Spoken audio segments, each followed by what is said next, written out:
नमस्कार, मैं ज्योति सांगवान। सेना को लेकर, जवानों को लेकर जिस तरह की सियासत और बयानबाजी हो रही है, देखकर और सुनकर देश के पूर्व पीएम अटल बिहारी वाजपेयी की कुछ पंक्तियां याद आती हैं। उन्होंने कहा था कि सत्ता का खेल चलता रहेगा, सरकारें आएंगी जाएंगी, पार्टियां बनेंगी बिगड़ेंगी, लेकिन देश रहना चाहिए।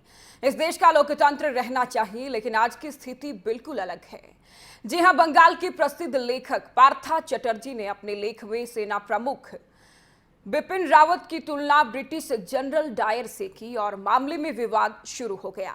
उन्होंने एक लेख में कश्मीर में मानव ढाल वाली घटना को लेकर जनरल रावत की तुलना डायर से कर दी, जिसके बाद सियासत जोरों पर है। सियासी गलियारों में बयानबाजी का दौर शुरू हो गया। तो क्या है ये पूरा मामला, देखिए रिपोर्ट।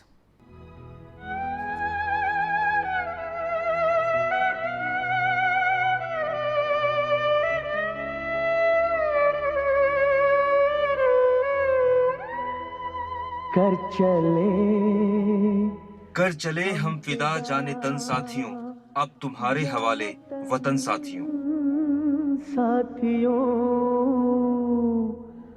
अब तुम्हारे हवाले वतन साथियों। सरहद पर हमारे जाबाज देश की हिफाजत के लिए प्राण न्यौछावर करने से नहीं चूकते।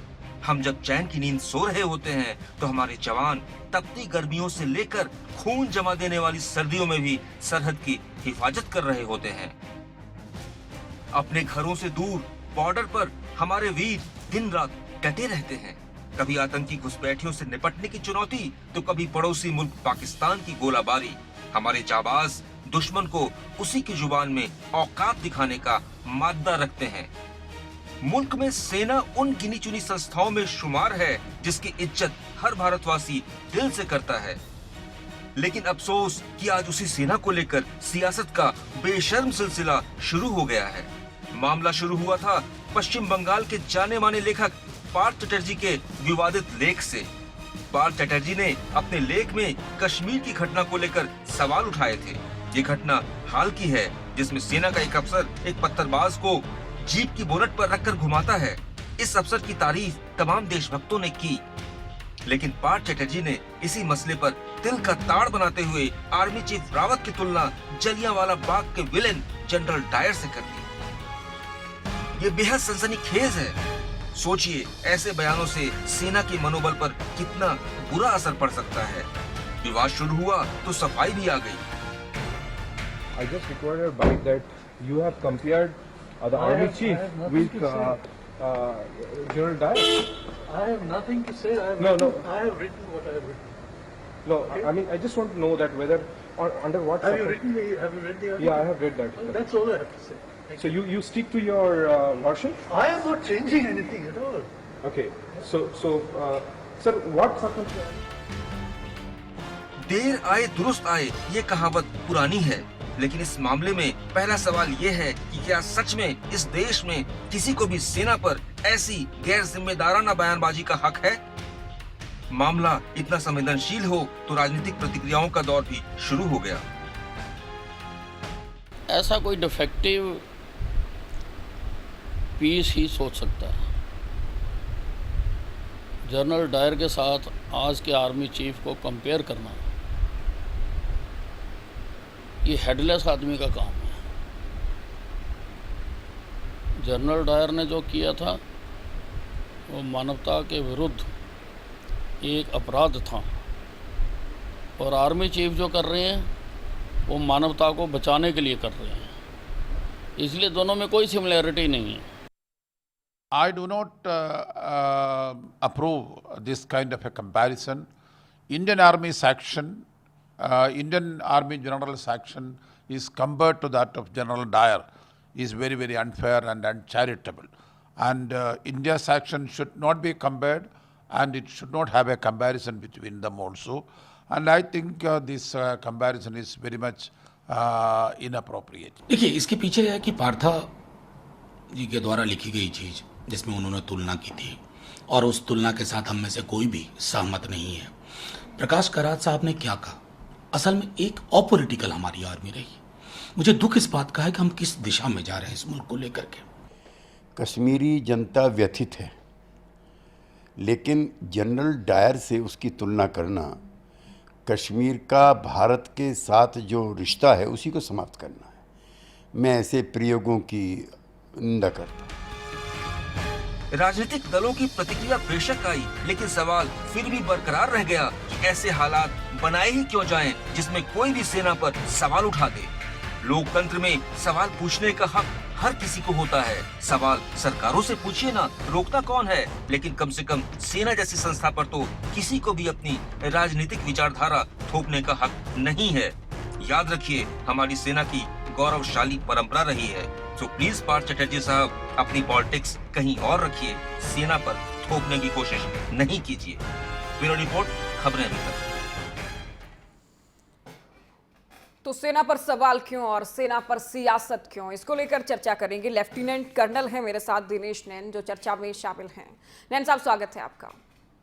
नैन साहब, क्या कुछ लगता है अब सेना को लेकर भी सियासत होगी, सेना पर सवाल खड़े कर दिए जाएंगे, किस तरह का दौर ये चल रहा है?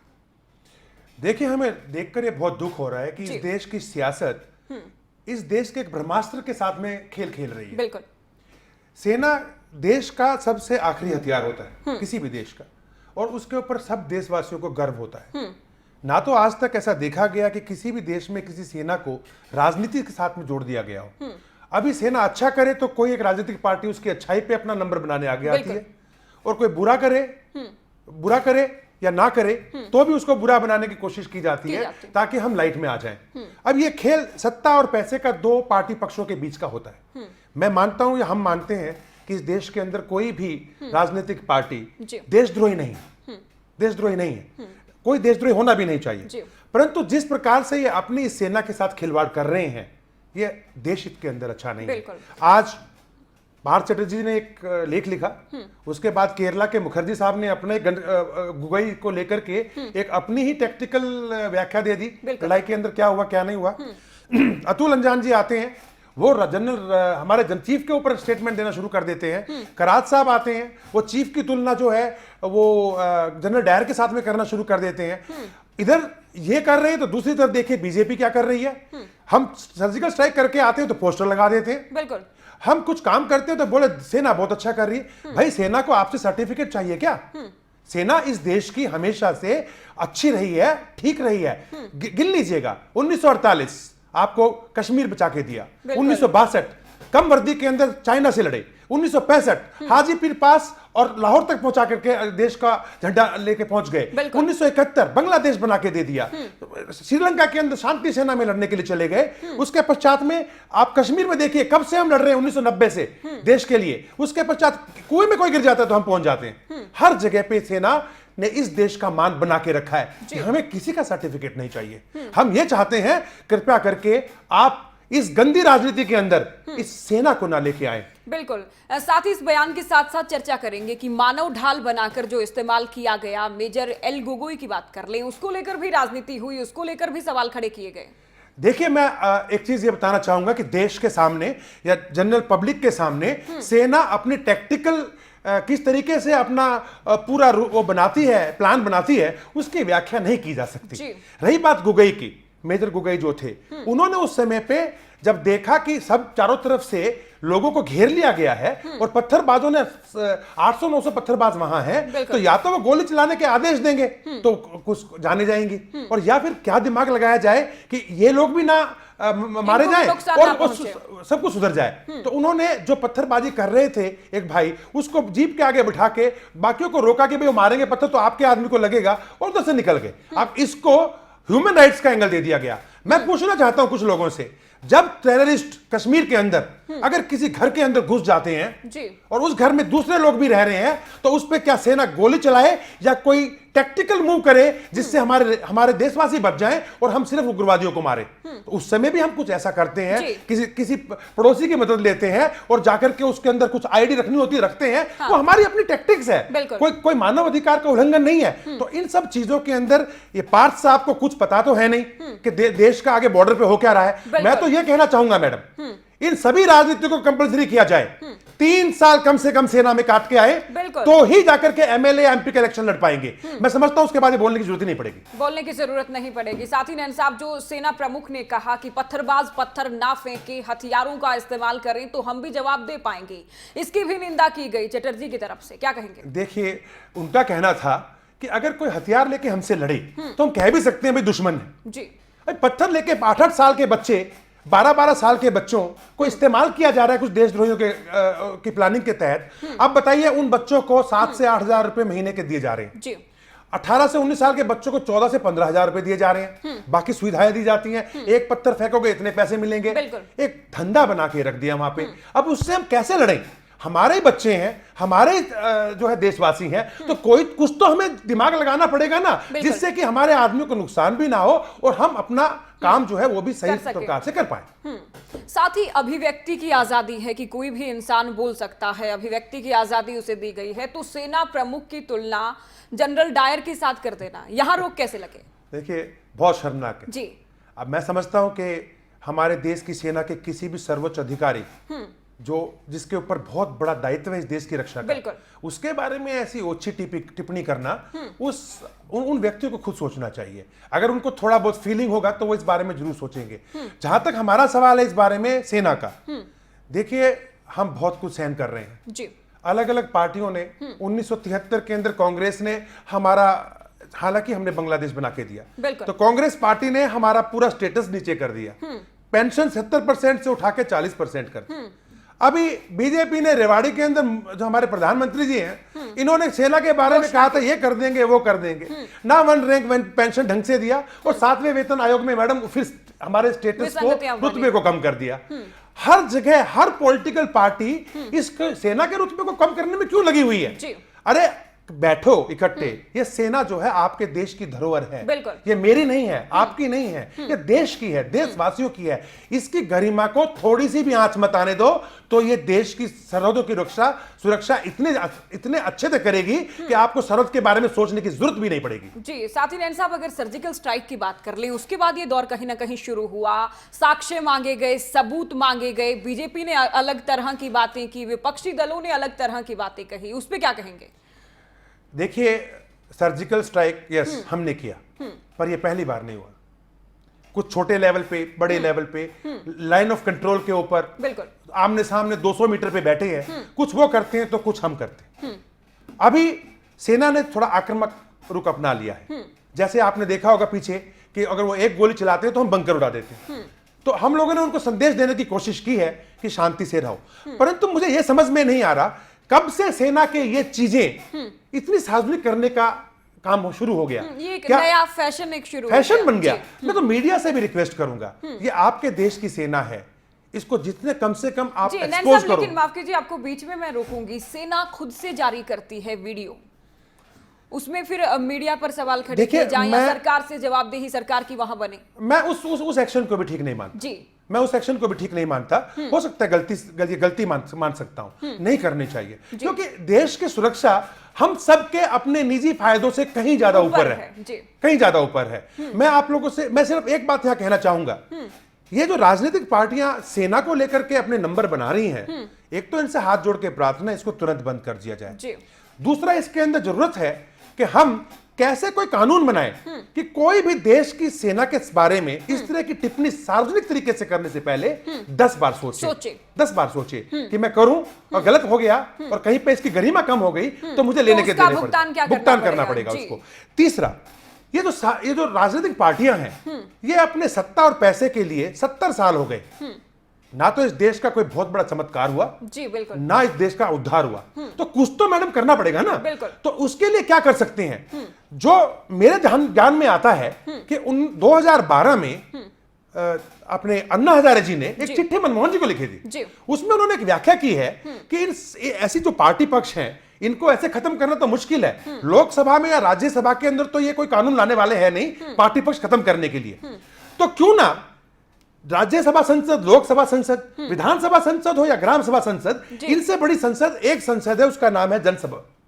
जनसभा 18 साल से ऊपर के जो वोटर हैं वो जनसभा के आजीवन मेंबर ऑफ पार्लियामेंट हैं। तो उन्होंने कहा कि हर स्तर के ऊपर, चाहे वो डिस्ट्रिक्ट हो या विधानसभा स्तर हो, तहसील हो या वार्ड स्तर हो या मोहल्ला सभा हो या ग्राम सभा स्तर हो, इसके ऊपर अगर सामूहिक तरीके से 20 या 20 से ज्यादा के समूह के अंदर अगर सामूहिक तरीके से निस्वार्थ भावना से, गैर राजनीतिक तरीके से अगर हम इस जन संसद को खड़ा कर दिया जाए, तो ये सब ऐसे लोगों से जो अनाप शनाप बातें करते हैं, राजनीति से काम छुटकारा नहीं मिल करते जाएगा। हैं, जी। तो ये उनका घेराव करके बड़े आराम से इनको लाइन पे लेके आ जाएगी। तो वो एक विकल्प हो एक सकता है, विकल्प जिस हमें पर लग रहा काम है किया जा कि सकता है। जी। ऐसा हम ये देशवासियों को सोचना चाहिए। बिल्कुल सोचना चाहिए। जो सोचना सुझाव चाहिए। दिया गया अन्ना हजारे की तरफ से, साथ जी, ही जो पूरा कहें बयान जो आया है चटर्जी की तरफ से, ये कहा गया कि जनरल डायर के जैसे हैं। उसके बाद जिस तरह की बातें आई कि सेना प्रमुख जो करते हैं उसमें झलक वो आती है जो पीएम मोदी चाहते हैं, ये किस तरह के आरोप? देखिए, या तो इस सेना को आप बिल्कुल आजाद कर दीजिए, जी। फिर कल को मत बोलना कि पाकिस्तान जैसी सेना हो गई। हमारे देशवासी किसी एक लोकतांत्रिक प्रणाली से जी। कुछ लोगों को सत्ता में लेके आते हैं। सेना जो भी गवर्नमेंट है जी। उसके उस भावनाओं का, देशवासियों की भावना समझ के उसका कदर करती है। अब अगर वो कदर कर रही है तो उस पर भी आपत्ति। बिल्कुल। तो ये इसका तो क्या समाधान बताया जाए? इसमें तो कोई भी आदमी फिर कोई भी लाछन लगा सकता है। हाँ, जहां तक सवाल हमारे चीफ का है, उसको जलियांवाला बाग जैसे प्रकरण से जोड़ना, मैं समझता हूं कि ये तो बुद्धिहीनता का ही मैडम एक शर्मसार करने वाला वाली बिल्कुल। बात है। इससे बुरा कुछ नहीं इससे बुरा कुछ सकता नहीं हो कि आप सकता। अभिव्यक्ति की आजादी के नाम सीपीआई को पर। सोचना जी। चाहिए। हाँ। उनको अगर मदद ही करनी है तो उनसे एक चीज पूछिएगा आप, चाइना में चाइना की जो आर्मी है वो कितना जो है अपने देशवासियों के साथ में कितना वो मानव अधिकार को फॉलो कर रहे हैं, जरा बताएं, जिनकी प्रणाली लेके चल रहे हैं। ये एक सवाल है। और साथ ही एक सवाल आपसे ये भी करना चाहूंगी, इस तरह की बयानबाजी से, इस तरह की सियासत से सेना का मनोबल कितना टूटता है? जी, बहुत टूटता है। मैं हाथ जोड़ के प्रार्थना करूंगा इन सभी राजनीतिक पार्टियों से, एनजीओ से और मीडिया से भी खासकर, आपके सैनिक -40 डिग्री से लेकर के 45 से 50 डिग्री सेल्सियस गर्मी में आज आपके देश की सरहद की सुरक्षा कर रहे हैं। उनको जब ये चीजें मालूम चलती हैं तो आप सोच सकते हैं कि उनके मनोबल पे क्या असर होगा। मेहरबानी करके उनका मनोबल बढ़ाएं, नहीं बढ़ा सकते तो कम से कम चुपचाप रहें। साथ ही नैन साहब, एक आखिरी सवाल इस चर्चा का, क्या किया जा सकता है, क्या विकल्प और सुझाव हैं कि सेना को सियासत से अलग रखा जा सके? इसका एक तरीका ये है, मैं समझता हूं कि एक तो सैनिक कमीशन बना देना चाहिए, जिससे कि सेना को ना तो किसी राजनीति के पास और ना किसी राजनीतिक के पास अपनी समस्या को लेकर कभी जाना पड़े। वो सीधा अपना कमीशन में जाएं और जो समस्याएं वो राज्यसभा और लोकसभा के अंदर रख दी जाएं और उसका वहां पे निवारण हो जाए। नंबर एक, ताकि ये राजनीति से बिल्कुल ही हट जाए। दूसरा, ये जितनी भी राजनीतिक पार्टियां हैं इनको ऊपर कुछ ना कुछ तो एक कानून बने कि ये बाकी सब चीज की बात कर लें, लेकिन सेना की बात ना करें। और बात करनी भी है तो सिर्फ ये बात करें, सेना को सबसे आधुनिक हथियार कहां से आएंगे, कितनी जल्दी मिले हैं, क्यों नहीं मिले हैं, सैनिकों का मनोबल कैसा है, सैनिकों के हितों की चर्चा हो, वो बात करें तो हमें लगेगा कि हाँ, ये हमारे लिए कुछ सोचने वाले लोग कुछ बैठे। बिल्कुल। बहुत शुक्रिया आपका मेरे साथ इस चर्चा में बने रहने के लिए। तो सेना प्रमुख को लेकर बयान आया, उसको लेकर सियासत जोरों पर है। दो पक्षों में पूरी कहें राजनीतिक तमाम बट चुके हैं, अलग अलग तरह की बातें निकलकर सामने आ रही हैं। लेकिन बड़ा सवाल ये, कब सियासतदान ये समझेंगे या देश के जाने माने कहें बुद्धिजीवी जो खुद को मानते हैं ये समझेंगे कि सेना पर सवाल खड़े करने से पहले उस स्थिति को समझा जाए कि सीमा पर आप खड़े होंगे तो क्या होगा। फिलहाल दीजिए इजाजत, नमस्कार।